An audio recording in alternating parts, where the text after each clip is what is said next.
Welcome to Cretoni Entertainment. I'm Chris. And I'm Bree. And cereal is a soup. Yeah, it's a breakfast soup. Anyway, we can eat cereal anytime. Don't gatekeep cereal. I'm calling it a breakfast soup. It's the way I accept this whole cereal as soup We're thing. painting our new HeroQuest board game from Hasbro Bradley. It used to be a Milton Bradley game. It used to be, but now it is a Hasbro Now game. it's a Hasbro owns- game. It's been re-released. Finally came out, I don't know, 15 months or so after we made our initial pledge. We got our miniatures. They're great. They're soft plastic, PVC plastic. People have been complaining about that. Oh my God, I spent too much money on it for this quality of plastic. Guys, the quality of plastic's really good. And it's a board game, and you can play it with your kids. And because of the PVC plastic, you can beat it up, and it's not going to break. Which is good. These miniatures are gorgeous. The plastic is a good sturdy gaming plastic. And again, because I'm going to be playing this with my kid, and also Bree might be invited to the table, we're not actually sure. I'm gonna paint these in a simple, cheaty, not put a lot of effort in these fashion. It fits with our everyman philosophy, but this time we're going to do everyman contrasts only with an asterisk. We allow some washes and we allow metallics. Well, yeah. But otherwise, and we start with the best thing about HeroQuest. The Barbarian. I love that video. That's an amazing video. I forget where it's from. The Bard's something. Go look up the best thing about HeroQuest. It's a great video. The best. Anyway, we used Ironbreaker to paint the sword. First, we primed the miniature in Krylon 2X perfect gray matte spray paint stuff. Now we're going to wash the whole thing with Agrax Earthshade. This is going to give us some cheatiness. It's going to give us some additional highlighting to the contrast paints, because we're going to do nothing but contrast paints on this, because even though I love these miniatures, I have so many miniatures to paint.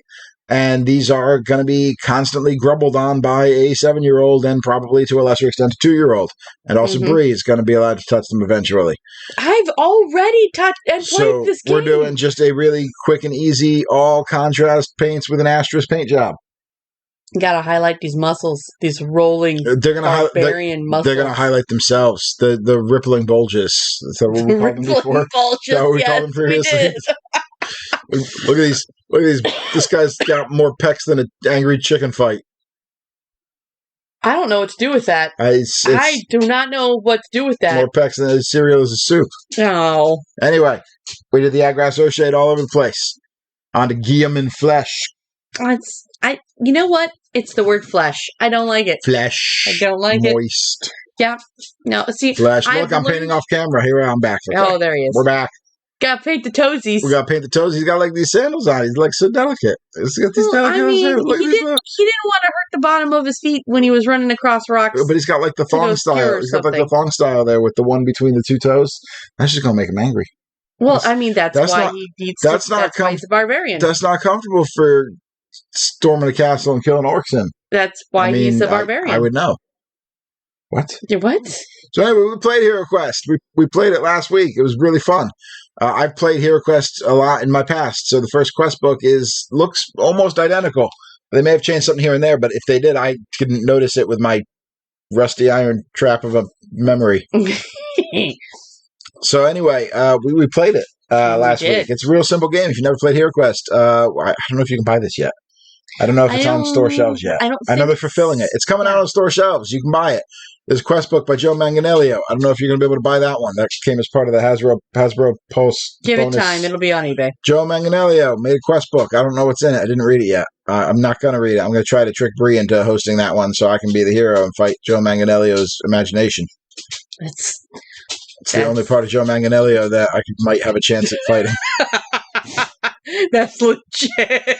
But anyway, game of flesh, just all over the fleshiness. And there's a lot of flesh. It's all them rippling bulges. You see that elbow? That elbow. I forgot about it. Oh no! I come back to it later off camera. And you're like, I forgot that elbow. I forgot he had elbows.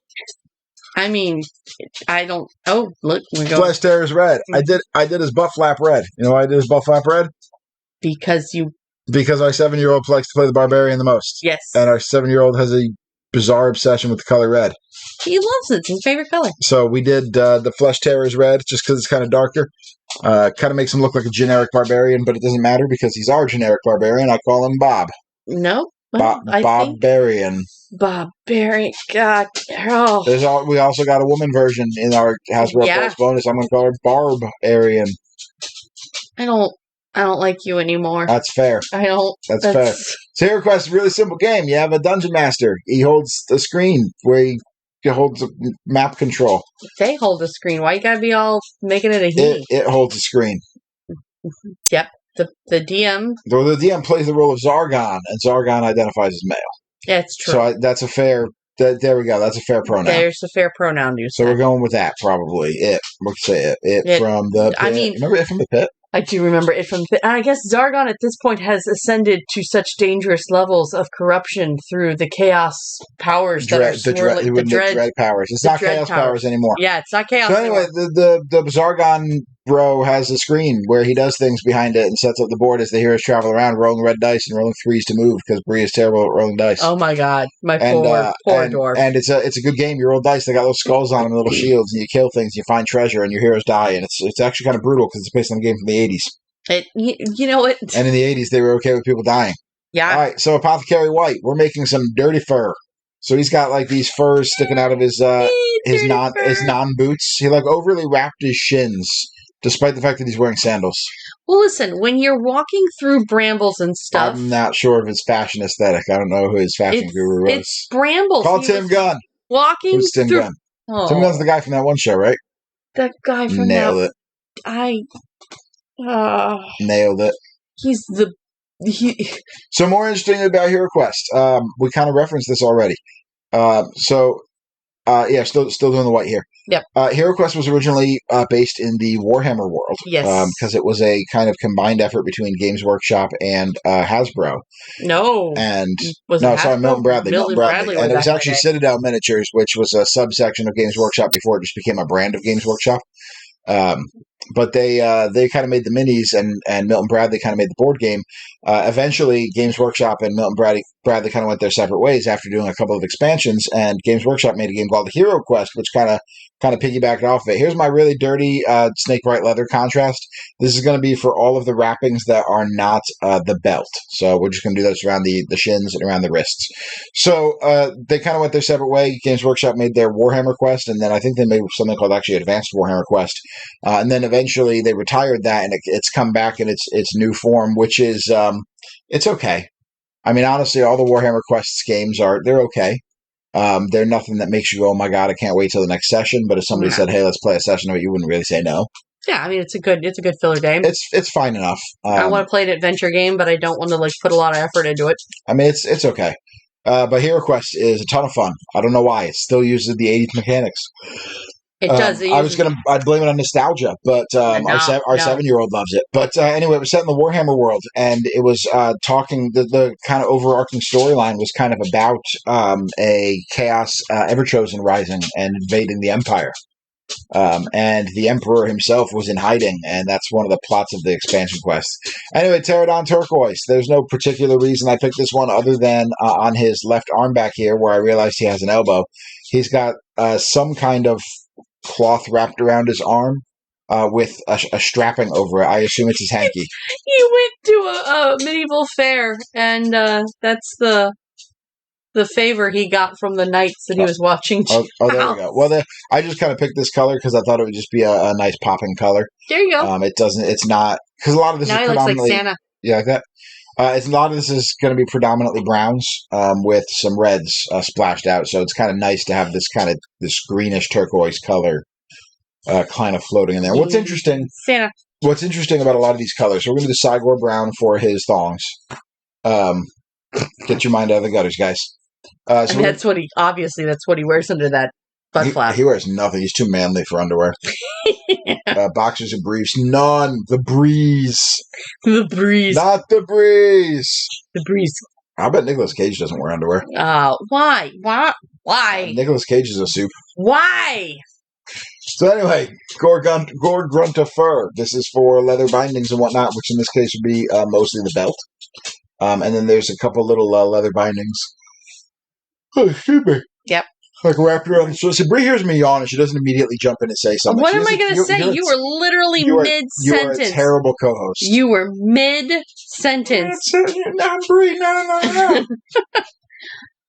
But you're going to do the bindings that are not the bindings that are already colored. Yep. So anyway, interesting thing about contrast paints, the color will change depending on how much of the paint you put down. So you may or may not have noticed, here's our Nasdaq yellow. You all know what I'm going to do with this if you watched any other videos. We're going to make some gold out of some of these silver areas. We're going to give them a gold belt buckle, because I feel like this is the type of guy who'd walk into a tavern and be like, check out this belt buckle. I got it for saving the princess. And then we're going to do some on the sword as well. But the more contrast paint you use, the darker the shade is going to be. Also, you run the risk of kind of gooping it and preventing it from doing its contrast job. So on areas like the flesh, and then even on the wrist bindings that I did with the snakebite leather, when I dip them in the contrast, I actually wipe a little bit of it off. I don't use like a paper towel because that would absorb all the moisture, but I wipe a little off like on the side of the jar so I can get less pigment on there, so I kind of get a more realistic look. And then for some reason, I did Black Templar on his hair. I don't really know why. Hey guys, remember the beginning of the first Conan movie where Conan walks in a circle for like 30 years and gets super buff and turns into Arnold Schwarzenegger? Yeah. It's a weird movie. Yes, it is. Chris and I, a couple years ago, sat down and rewatched that, and we both kind of walked away from it going, you know, we're supposed to watch Dune before it falls off HBO Max. Yeah. I have very little interest. I know. I'm kind of thinking I'll... You gonna watch it without me? You don't love me? I love you dearly, but I don't see Dune being your movie. I mean, I'll watch it with you. I'm not, like, excited about it. I don't know. I don't know enough about Dune to care. Which is kind of one of those reasons why I'm like, you should kind of just maybe let me do it. So you don't like me. I love you dearly. Brie likes to watch things without me. So anyway, here's Basilicanum Gray. This is for the base. Brie likes to be like, you should watch this with me. And I just started watching it without you because I got tired of waiting, and now I'm 30 episodes in. Well, you know what? Now it's dead to me, and now I'm never going to watch it because that's what you did. This is why Chris has never seen Supernatural. I will never watch Supernatural because you watched it without. You said you wanted to watch it with me, and then you did it without me, and now it's dead to me, and I hate everybody. Because you sit there and you make sounds about how you're not interested. You make that sound, actually. I made that sound at our wedding. You probably did. I don't remember. I think most of it was a haze after they started putting hairspray in my hair. So anyway, here's some Nuln Oil. This is going to go on the sword and any of the other metals, like some of the metals around the wrist. And guys, pro tip, when you get married to your wife and she leaves in the morning to go get her makeup done professionally and comes back to the hotel room in jeans and a t-shirt wearing the makeup, don't tell her she looks like a porcelain doll. You might mean it as a compliment because you know she likes porcelain dolls, but I promise you it will not be taken as a compliment. So just don't do it. You didn't say porcelain. What did I say? You said you look like a China doll. Yeah, that's a porcelain doll.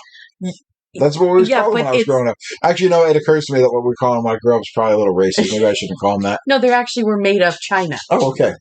Like the country? Like they just slabs the dirt? Oh, my God. Abaddon Black. We're breaking the contrast rule because contrast is not going to... Whoa, that's what... Brie did that. I did Brie that. Walked in the room and she smacked the camera. She's like, oh, my God, I'm so sorry. I'm like the dogs. I was like, what, you smell bad and eat all my food? No, that's the kids. Oh, that's the kids. Oh, man. The kids don't smell bad sometimes. So anyway, can't really do contrast on the base because you won't get a smooth color. But that's it. We have a Barbarian. That is the first of 70 plus miniatures for the HeroQuest board game. So this is going to, I'm not going to paint every single mini on here because some of them are duplicate minis.